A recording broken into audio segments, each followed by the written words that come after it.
Perched on the slick conference table with my hands folded, I watched as the early sun poured through the tall windows of InnovateTech's downtown Austin offices, painting the room in stark shadows.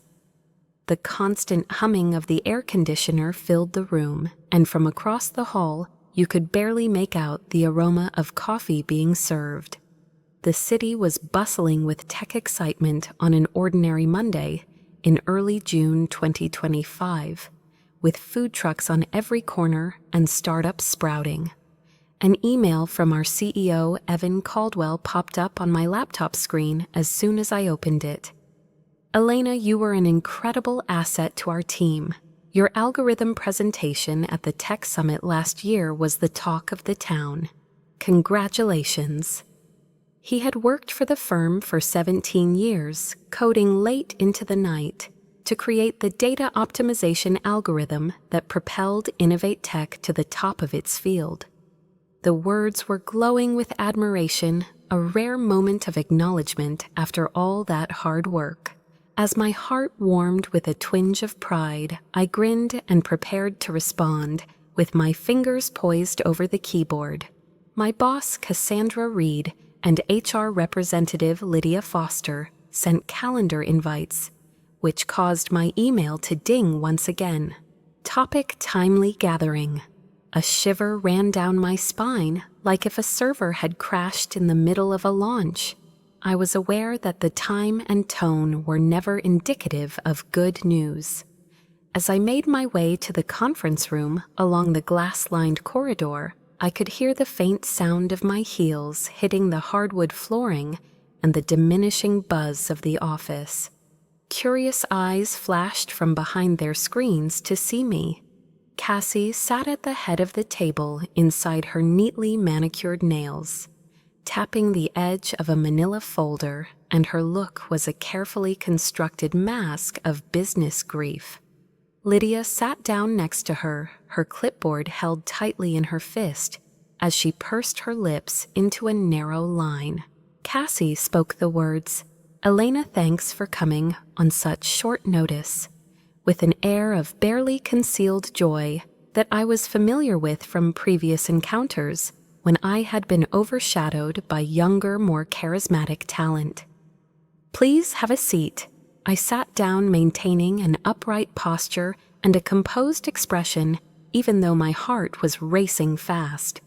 Cassie said, "We're restructuring," as she handed the folder toward me and briefly glanced across at Lydia as if she needed her support. "Your position is no longer needed as the company is moving in a new direction," Lydia said with a practiced husky voice as she nodded in agreement. "Eleanor, we're merging the research and development departments under product development, but your contributions have been important." I remained unfazed by the remark's devastating impact. 17 years later, they were releasing me with a corporate smile. I spent nights apart from my daughter Sophie, weekends troubleshooting code as Nathan worriedly paced, and many presentations where Evan stole the spotlight from me. With a quick glance, I opened the folder and reviewed the severance package. It included 2 weeks' salary for each year of service, 3 months of health coverage, and a list of career counseling options that I would never utilize. Nodding carefully, I silently closed it, maintaining a steady voice throughout. "I get it. These decisions are never easy." Their expressions changed to one of relief, and they relaxed their shoulders as if they were bracing for a scene in which a 57-year-old lady gets kicked out of the computer industry because her youth is more valued than her expertise. They had no idea I had anticipated this, that I had been making plans for weeks ever since. That erroneous email revealed their plot to delete me from existence. I rose to my feet, adjusting my jacket as I took out a sleek black envelope from my bag and delicately set it on the table. "Lydia," I continued, my voice as cool as the Austin sun, "please have Evan hand this over when he returns from his conference." Cassie's expression changed from calm to anxious, but she immediately covered it up with her clipped speech. By Friday, we'll have your phone, laptop, and keycard. My mind was already racing with the code I had written not for InnovateTech, but for myself, as I went out the glass doors, reflecting my steady stride. Your team will be alerted this afternoon. I grinned a faint, knowing smile. You see, I'd always been brilliant at finding and fixing issues, and now Evan had given me the most massive flaw to address. You see, I'd always been brilliant at finding and fixing issues, and now Evan had given me the most massive flaw to address. As I made my way past rows of cubicles inside InnovateTech's Austin headquarters, I could hear the faint reverberation of my heels on the wooden flooring and the faraway buzz of the office's hum. Whispers followed me like code compiling in the background as curious eyes flashed up from monitors, yet I maintained my focus forward, my face inscrutable, thanks to my cool composure. They believed they could remove me with a severance payout and a corporate grin after I had spent 17 years traveling these corridors and inventing the data optimization algorithm that made InnovateTech a behemoth in the industry. The Colorado River ran like a silver thread through the sprawling metropolis, and I arrived at my office, a little corner location with a view of downtown Austin and the city skyline, sparkling in the unrelenting June heat. As I slumped into my chair, I could hear the old comforting creak of the leather bringing me down to earth, and I quietly clicked the door shut behind me. I was jolted out of my mental whirlwind when my personal phone sounded in my backpack. Despite the pain in my chest, I steadied my hands and typed a single text message to InnovateTech's greatest opponent, Nexus Dynamics CEO Marcus Tate. I finished it. That's it. Let's go ahead. His response was nearly immediate, and the screen lit up as he spoke. Just in time, orders are prepared. Where should we have our dinner this evening? A glimmer of contentment pierced the resentment, and I beamed with joy at the realization of a long-sought goal. It was now time to execute after all this preparation. As I looked around my office, I saw many artifacts that served as memories of the work I had dedicated so much of myself to. On one wall, you could see framed awards from tech conferences. On another, I had a photo of Sophie from her first science fair, where she was smiling broadly, with her gap-toothed grin and the small robot we had constructed together. Nathan had snapped the photo. I still hear his roar of joy as he encouraged her, his sense of delight in her mirroring mine. During my 17 years at InnovateTech, I had the opportunity to establish a life outside of work. I would stay up late to assist Sophie with her math homework while mentally debugging lines of code, and I would encourage Nathan through his own marketing career problems. Half of the Fortune 500 used InnovateTech's main product, DataSync, and I'd given up many nights, weekends, and memories with my family to develop the algorithm that drove it. At this year's Tech Summit in San Francisco, Evan claimed my work as his own brilliance, but to him I had always been only part of the team, a name to gloss over. I could still hear the arrogance and smoothness in his voice as he referred to me as one of our research team members, and the crowd erupted in applause for his vision. The betrayal he inflicted that moment had hurt me, but I hadn't realized how extreme InnovateTech's efforts were to have me erased until about a month ago. I was taken aback when I opened the misdirected email, which was actually a thread between Cassie and Evan. The subject line was a clinical research division reorg. Their plan involved not only removing me from my position, but also claiming my algorithm as company-developed tech and removing my name from its creation. her words sliced through me like a broken line of code. "Elena's too old school to fight back," Cassie had written. "There will be less chance of her claiming intellectual property if we get the patent after she leaves," as Evan had even more icily replied. "Very well, get this done quickly. She's no longer an asset." I felt like my office had crumbled under the weight of her presence as I sat in the harsh shadows generated by my laptop screen.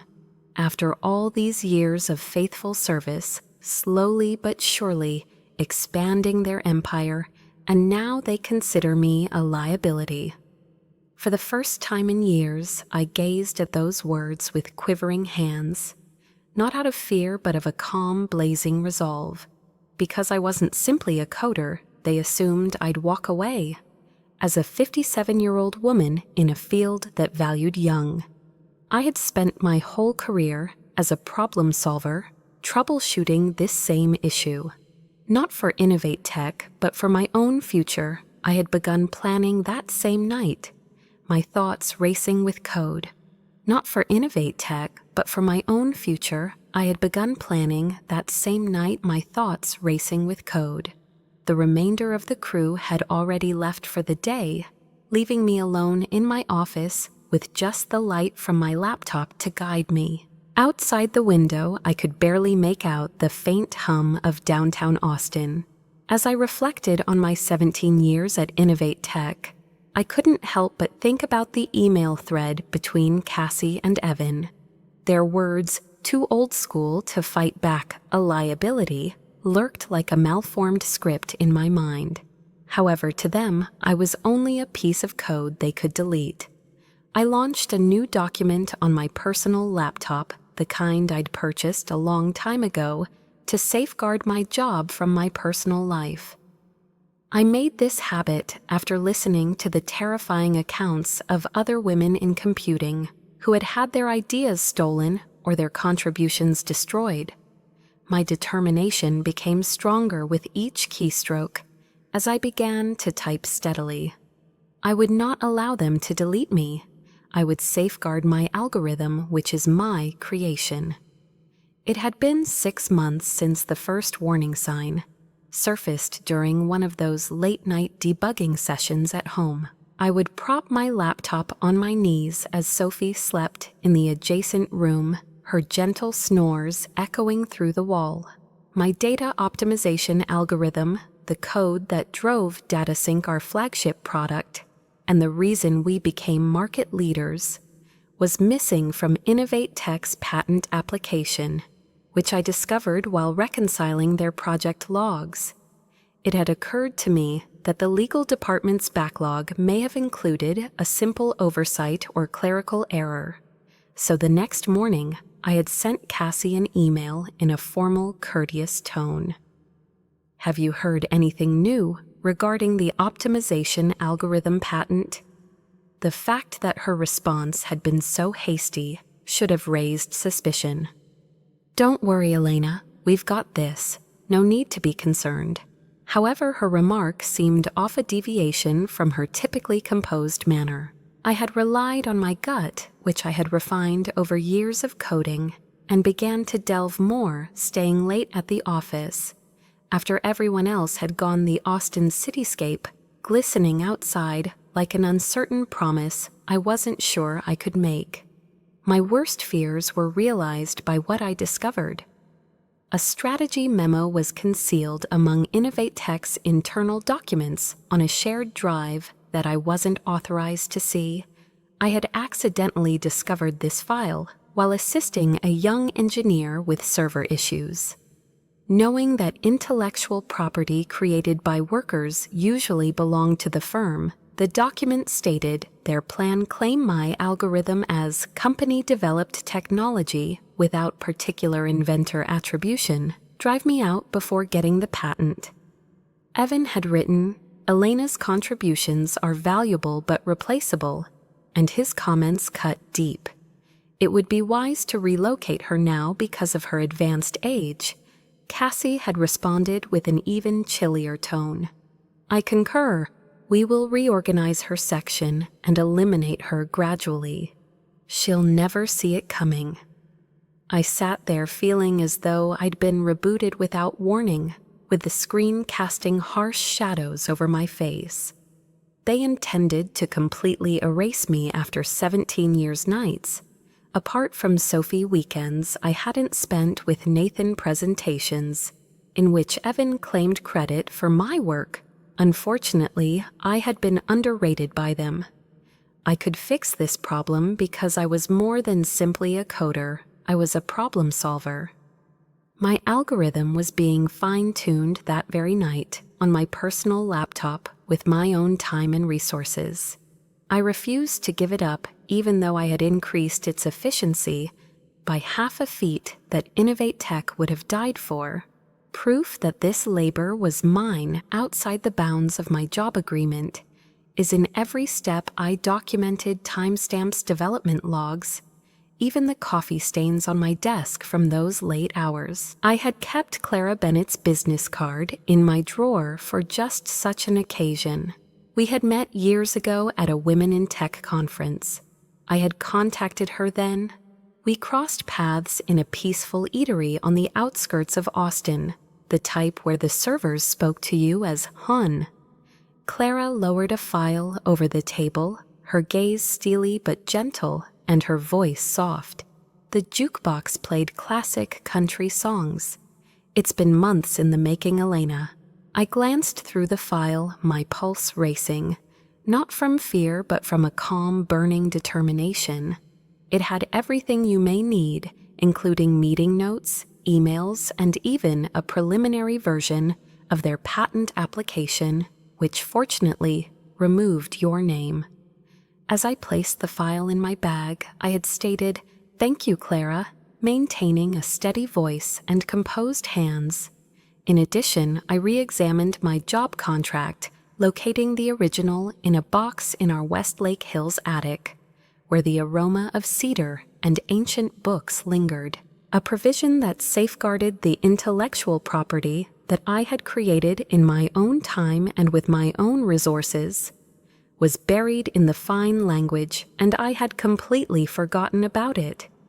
In those anxious weeks, I experienced a rare moment of relief, knowing I had a weapon they would never expect, and I grinned. Thanks to a top-tier IP attorney Marcus linked me with, I was able to speed the application process and file for a patent under my own name, completely documenting the modifications to my algorithm. I had stayed quiet about the patent's issuance last week, celebrating a little victory while waiting for InnovateTech to act. And now they had much quicker than I had anticipated, but I was prepared. Additionally, I had been secretly meeting with Marcus Tate for weeks in various locations throughout Austin, such as a taco truck close to Zilker Park and an East Austin dive bar with flashing neon lights and music that was too loud for anybody to hear. Unlike InnovateTech, Marcus could see the value in my algorithm and its potential. His voice was strong, and his eyes were intense with want, as he told Elena, "They don't deserve you, Elena," while they ate brisket tacos. "Nexus Dynamics is calling you." I'd nodded my decision set, but I'd kept it quiet, waiting for the proper opportunity to strike. "We'll offer you recognition, equity, and a platform to develop something even bigger. Something they never did. The time has come for it." I gathered all of my belongings, including a portrait of Sophie badges from conferences spanning 17 years, and a mug my coworkers had given me for Christmas last year with the words "Code Queen" in sparkly lettering. As a quiet testimony to my professionalism, my InnovateTech laptop and phone sat neatly on the desk, but I discarded them all. A new code that would shatter the glass ceiling they had erected around me was my motivation for being here, not making a fuss. I knew Friday would be my final day at InnovateTech. As I stepped out of my office, the Austin cityscape, a brilliant orange in the setting sun. But Monday would be a revelation. I knew Friday would be my last day at InnovateTech. As I stepped out of my office, the Austin skyline a fiery orange in the setting sun. But Monday would be a revelation. On the drive home to our West Lake Hills bungalow, I could smell the cedar and hear the distant hum of cicadas. The streets were quiet, lined with live oaks, casting long shadows in the fading light. Warm light from the kitchen lamps warmed the living room and hallway. As Sophie giggled from her sofa, her scientific project, a solar-powered robot strewn on the coffee table. With his sleeves pulled up and a scowl on his face, Nathan toiled away in the kitchen, stirring a pot of chili. Looking up, he yelled out, "Hey, hon," his smile waning as he beheld my face. Hard day. Nodding my voice calm but kind, I placed my suitcase down the weight of the black envelope I'd left with Lydia, continuing to echo in my thoughts. "Nathan, they released me." His eyes widened as a mixture of surprise and rage flashed across his face as he slammed his spoon into the pot, signaling that it was done. "They really, considering all that you've done for them?" As Sophie's worried brown eyes popped up over the couch, she ceased laughing. "Mom, how can this be?" I walked up to pet her hair and feigned a grin, feeling grounded by her presence.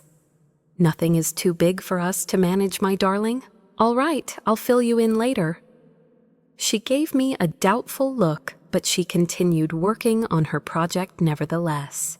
Seeing her little hands fiddle with wires served as a subtle reminder that I wasn't doing this for me alone, but for the future I hoped she would inherit as well. With a gentle closing of the door behind us, I drew Nathan into the kitchen where the comforting aroma of chili enveloped us.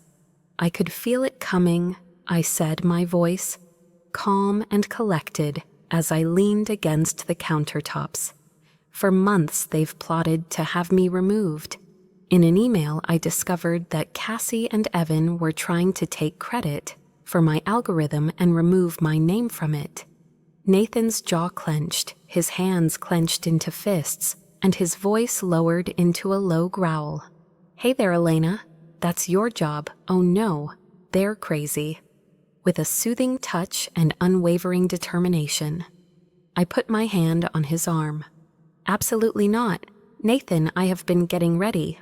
I informed him about my enhanced algorithms patent, the 50% efficiency improvement I had accomplished independently, the proof Clara had collected, and the contract with Nexus Dynamics. I then informed him about my plan. His expression changed from wrath to wonder and pride with each discovery, and his voice became more muted as he continued to be amazed. "You've been plotting a return all along, haven't you?" Nodding and grinning, I felt a little triumph in my chest. The deal will be finalized tonight when I meet with Marcus. With any luck, InnovateTech will find out how much they've lost by Monday. Marcus Tate and I met that night at a remote restaurant on Austin's outskirts, nestled in the hills near Lake Travis, where the city lights glistened like stars on the black water. With a bottle of red wine set out on the table and Marcus's private booth prepared for us in the rear, we settled into our seats, which creaked ever so slightly. As Marcus moved closer, his eyes narrowed and his voice low. The din of the restaurant glasses clinking whispers, steaks sizzling on the grill, dwindled into the distance. "They actually pulled it off," he said, his voice betraying a combination of amazement and contentment. "They let go of the lady who developed their central technology. What you made was never comprehended by Evan, was it?"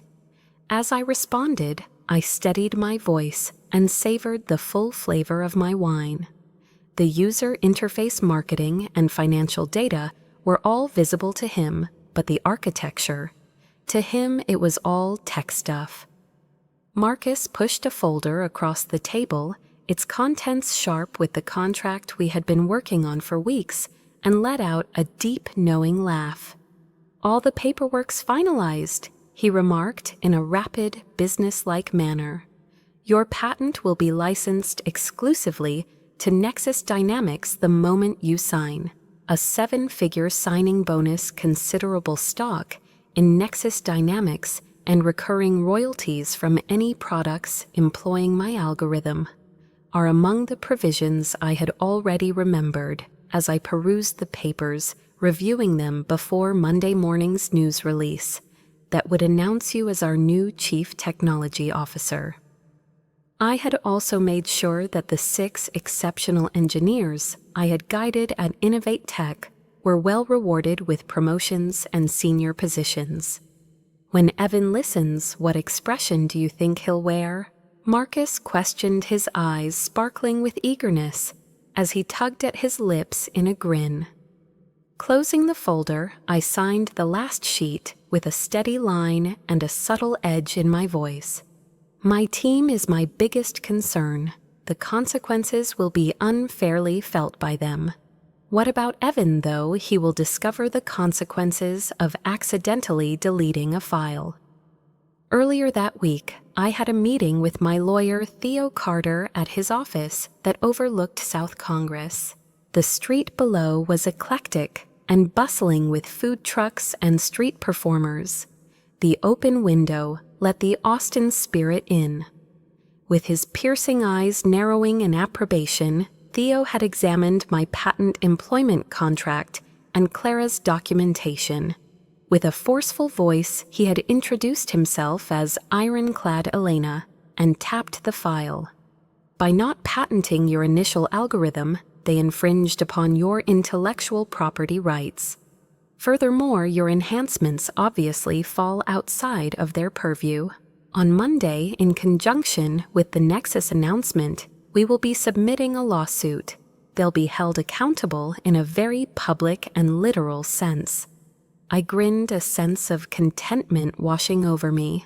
I knew this wasn't only about getting even, it was about gaining recognition, about proving to the business that women over 50 like me weren't a burden. A formidable force we were. I put Sophie to bed after supper at home, where her bedside lamp illuminated her robotics project. Her voice was drowsy yet inquisitive. "Is everything well, Mom?" My voice was gentle but forceful as I gently stroked a lock of hair off her face. My heart swelled with affection. "You seemed sad today." "I'm okay, my love. For us, for you, I am fighting for something very important." Her eyes fluttered close as she nodded her little hand, gently grasping mine, and the peaceful trust in her words motivated me. As I moved into the hallway and pulled out my phone to confirm with Marcus, I kissed her forehead, feeling the warmth of her trust remaining. Texting, "Everything's set." I maintained a steady hand and an unwavering determination. His response was a simple word, "Let's launch Monday," that brought a grin to my face. Nathan placed his arm around me as we climbed into bed, and I snuggled into his arms as well. His voice was a whisper in the dark, but it was perfect. "You're going to change the game, Elena," she said. I nodded, my gaze locked on the ceiling as I stood there in the stillness of the Austin night, mentally prepared for a storm. With my line-by-line scripted return, InnovateTech was on the verge of crashing. With Nathan's arm around me and his voice barely audible in the dark, I crept into bed with him. "You're going to change the game, Elena," she said. I nodded, my gaze locked on the ceiling as I stood there in the stillness of the Austin night, mentally prepared for a storm. With my line-by-line scripted return, InnovateTech was on the verge of crashing.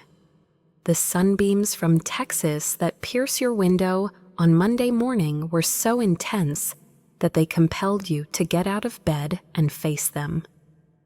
Wearing a specially purchased charcoal suit, the cloth was cool and crisp on my skin. It was a power outfit that felt like armor, and I got dressed with care. With my laptop bag at my side and the black package I had left with Lydia, now a ticking time bomb in InnovateTech's hands, I got into the back seat of the Nexus Dynamics Town vehicle, which came promptly at 7:30 a.m. The driver even tipped his hat in my direction. We hopped onto the interstate, the Austin skyline aglow in the morning light, and I nestled into the luxurious leather, my phone ringing with a message from Marcus Tate. With eagerness pulsating through his words, he added, "Press release is live at 7 a.m. It has already been picked up by industry news." He emailed me a link, and I clicked it with a smile on my face and a subtle excitement in my heart. People were responding in droves. I was greeted as Chief Technology Officer by the headline, "Nexus Dynamics Acquires Exclusive Rights to Revolutionary Data. Algorithm Welcomes Creator Alina Harper." The article described my 17 years at InnovateTech, my position as the only inventor of the patented technology, and how Nexus Dynamics would now manage licensing for any company that uses my algorithm, beginning with InnovateTech. A text message from my lawyer, Theo Carter, caused my phone to light up once more. At 7:15 a.m., I filed my lawsuit. It was served to InnovateTech. As the city sped by, I leaned back, feeling a sense of calm satisfaction wash over me. As of right now, InnovateTech had no idea that the game had altered. The planned Monday morning executive meeting was devolving into anarchy at InnovateTech's downtown offices 8 miles away. My phone lit up like a live broadcast as my lead developer Miguel, who had been my eyes and ears since I departed, provided me a text message play-by-play. He wrote, "Complete meltdown here," at 7:45 a.m. After returning from his conference, Evan perused the news release. The image of Evan pacing the conference room, his tailored suit rumpled his face, flushed with anger, as he demanded answers from Cassie and the legal team, and the glass walls of their executive suite, quivering under his weight, was crystal clear in my mind. Another update was given by Miguel by 8:00 a.m. Every single file that contains your name is being pulled by legal. Just now, the research servers were brought in for the IT team to assess. We came at Nexus Dynamics' slick offices in South Austin, a contemporary marvel of glass and steel with its lobby throbbing with activity. Cassie looked like she was going to faint, but I smiled and sipped the bitter coffee the driver had brought me. I went out into the sun, feeling its warmth on my cheeks, and stomped my heels on the marble floor on my way to my new corner office. The windows stretched from floor to ceiling, providing a breathtaking view of the city, and in the distance I could make out the shimmer of the Colorado River. Miguel was added again, and my phone buzzed with yet another update. Since the market opened, the stock has dropped 10%. Members of the board are phoning in requests. Just tell me. Even though I was communicating by text, I maintained my composure as I responded back. Take a look at your own inbox. You and the team have offers waiting. As a discreet promise to shield my 6 engineers from the consequences, I had secured senior positions for them at Nexus Dynamics, complete with the salary increases they merited. Tech publications were speculating about InnovateTech's demise. By 9:15 a.m., sending Nexus Dynamics stock up 15% and InnovateTech stock down 25%. The industry was on fire. A call from Evan popped up on my phone, and his name flashed on the screen like a warning light. I let the call to go to voicemail, where he left a message in a raspy, frantic voice. "A misunderstanding seems to exist, Elena. As I was preparing to host my first team meeting as Chief Technology Officer, I passed the message to Theo without responding. I implore you to contact me immediately." By lunchtime, though, things had deteriorated to the point where Cassie and Evan showed up uninvited to Naomi's residence near UT Austin, where I had gone to deliver paperwork for her freelance writing gig. Naomi welcomed me at the entrance of her bungalow, which smelled like freshly brewed coffee and ink, and her desk was a jumble of manuscripts. However, her face became gloomy when she watched Evan's car pull up. Why are they even in this place? As she glanced through the glass, her voice was stern and protective as she questioned. I made a resolute sound as I sighed, my voice remaining unwavering. Their purpose is to beg. Cassie trailed behind Evan as he stomped in her normally composed demeanor, showing signs of tension as her face turned pale. Evan yelled out to Elena, "This has gone far enough," his voice betraying his anger and desperation as he made a flurry of hand gestures. "We are unstoppable because DataSync is our technology," crossed arms and a deadpan expression. I leaned on the kitchen counter at Naomi's house. "You really believed I would disappear, Evan? As you were busy wrecking the corporation, I've been debugging your falsehoods." Naomi said, her voice piercing and biting. "Evan, you pilfered her work. You defaced her name, stole her algorithm, and are now shocked that she retaliated." I raised a hand and spoke in a stern, unwavering voice as Cassie opened her mouth to argue. "Evan, I own a patent. In a legal sense, it is unquestionably mine. You were unsuccessful in obtaining it, and now Nexus Dynamics will charge you to license it. You can choose to rebuild DataSync from the ground up," Evan said with a scowl in his voice. "Elena, you will deeply regret this," Cassie said, her voice quivering as she turned on him as she sensed the ship crashing. "Evan, you claimed this wouldn't happen. She was going to fight. You stated that she walked out in a huff, abandoning Evan as he stood alone, his bluster fading and his shoulders sagging with the weight of truth." With a firm voice and a little triumph in my tone, I locked eyes with him. "Evan, you should have appreciated what you had. Find out how much it costs to lose it now." My phone beeped at Nexus Dynamics once more, this time with Miguel's update. Not one but two majors have recently made the move to Nexus. The board is in emergency mode, so I grinned and got ready for the lawsuit that Theo had filed at Travis County. This wasn't going to be a fight for justice. It would be a fight for recognition and the smashing of the glass ceiling that they had erected around me. As I quickly glanced at a text message from Sophie, I could barely make out the words. "I'm proud of you, Mom." A new code was taking shape in my head, one that would change the future for her, for me, and for every woman who had ever been erased. My heart filled with pride. The actual price tag of their crash was going to be revealed to InnovateTech soon. The actual price tag of their crash was going to be revealed to InnovateTech soon. In the weeks that followed, the tech landscape in Austin was hit hard and relentlessly by a maelstrom of court disputes and industrial turmoil, much like a rainstorm in Texas. I was taken aback by how quickly the InnovateTech legal team was able to respond to the case that Theo had filed in Travis County. The evidence that Clara had collected, along with my thorough documentation, proved to be irrefutable.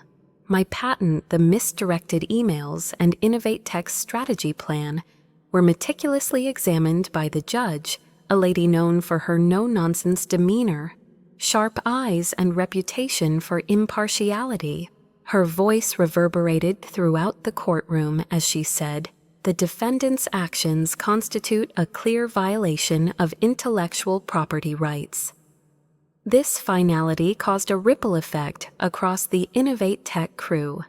Effective immediately, InnovateTech will pay licensing fees to Nexus Dynamics at triple the industry rate. Additionally, we will publicly recognize Ms. Harper as the sole inventor of the data optimization algorithm. Evan's expression became glum, his jaw locked, and he gripped the table tightly, as if it could hold him steady amidst the chaos of his empire's collapse. Seated next to him, Cassie appeared to have been unexpectedly revoked from the company, her expressionless face betraying her lack of professionalism.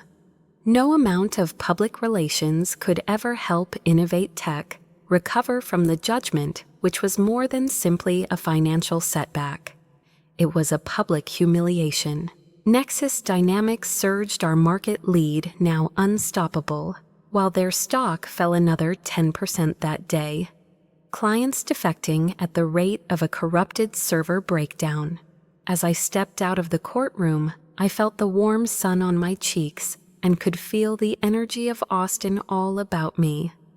Street musicians played on South Congress. Tacos were being served by food trucks to tech workers, and I could barely make out the shimmer of the Colorado River in the distance.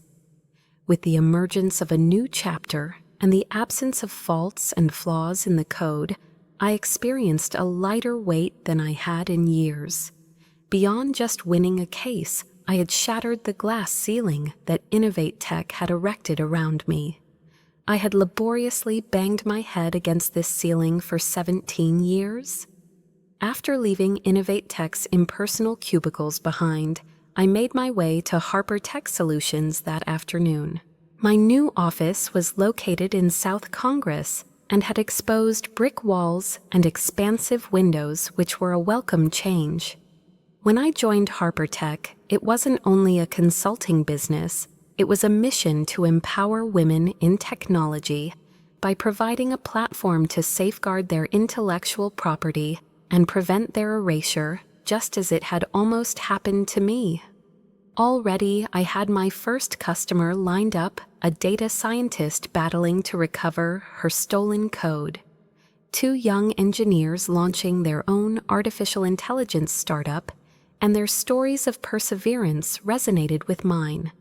Zoe Miller, a brilliant young woman with an eye for detail and a heart for helping others, was an excellent addition to our expanding staff, and I was lucky enough to recruit her as my assistant. Nexus Dynamics captured clients that InnovateTech could only dream of. Our products were powered by my algorithm, and our stock was a beacon for investors seeking stability in an industry that was otherwise unstable. We had become the market leader. I had heard rumors that Evan had been let go by the board of directors of InnovateTech, his golden parachute ripped to shreds in the aftermath, a cautionary tale in tech circles. His low-level work at a Dallas company serves as a warning of the consequences of undervaluing the people who construct your empire. As if she could erase her history, Cassie had run away to Seattle in pursuit of a position at a mid-tier company, erasing any references to InnovateTech from her LinkedIn page. However, I neglected them in favor of planning for the future. As she witnessed my success, Sophie's self-esteem skyrocketed, and my narrative served as an inspiration for her science projects in the months that followed. During supper one night, she had exclaimed, "I want to be like you, Mom," as she enthusiastically presented her newest robot design, her hands flailing in the air. "I want to write code that makes a difference." My voice was gentle with pride as I embraced her tightly, my emotions racing. "I promise you, my darling, and I'll see to it that no one ever takes it away from you." Nathan, on the other hand, had finally gotten his life together. His marketing career was taking off after he stopped taking on my worry, and the sound of his laughter had returned to our home, a sound that I had missed. I stood on stage at the National Women in Tech Summit in San Francisco, ready to deliver the keynote talk exactly 1 year after my dismissal. The crowd was filled with influential people, including journalists, young engineers, and industry executives, all of whom were interested in hearing my tale. And now let us give a warm welcome to Elena Harper, Chief Technology Officer at Nexus Dynamics and founder of Harper Tech Solutions. The organizer remarked, her voice echoing across the auditorium. The thundering clapping was like a rush of recognition that I had never experienced at InnovateTech, where I had always remained in the background. My charcoal suit was a subtle homage to that Monday morning in Austin. As I strode up to the stage, my voice solid and powerful. I want to talk about owning your value today, about protecting your work and voice, no matter who tries to erase it. I recounted my story, the technical successes of my algorithm, and the larger struggle for acknowledgement for women in computing to be seen, not marginalized. Shortly after, an awestruck young engineer came up to me, her voice quivering with excitement. As a result of reading your tale, I began keeping track of my projects when I had free time. Thanks. My voice warmed, my heart was full, and I grinned. That will safeguard your future, the most intelligent code you will ever write. Reflecting on the lessons I'd learned, which I hoped others could apply, I drove home to Westlake Hills that evening with the Austin cityscape sparkling against the sunset. Your ideas are valuable and should be protected from those who would want to take them. Thus, it's important to keep track of everything you do, including timestamps, logs, and personal resources. Secondly, instead of letting betrayal define, you use it as fuel to create something bigger and uniquely yours. I had never dared think of a future until that email from Evan that had rejected me. It was more than simply a farewell. It was the code that broke the glass ceiling. With Justice won, I also received recognition. A legacy to leave to Sophie and a platform to help others. For every woman who had ever been told to fade away, I realized I had built a new algorithm as I drew into our driveway with the warm and inviting lights of our home. It would keep running unstoppable,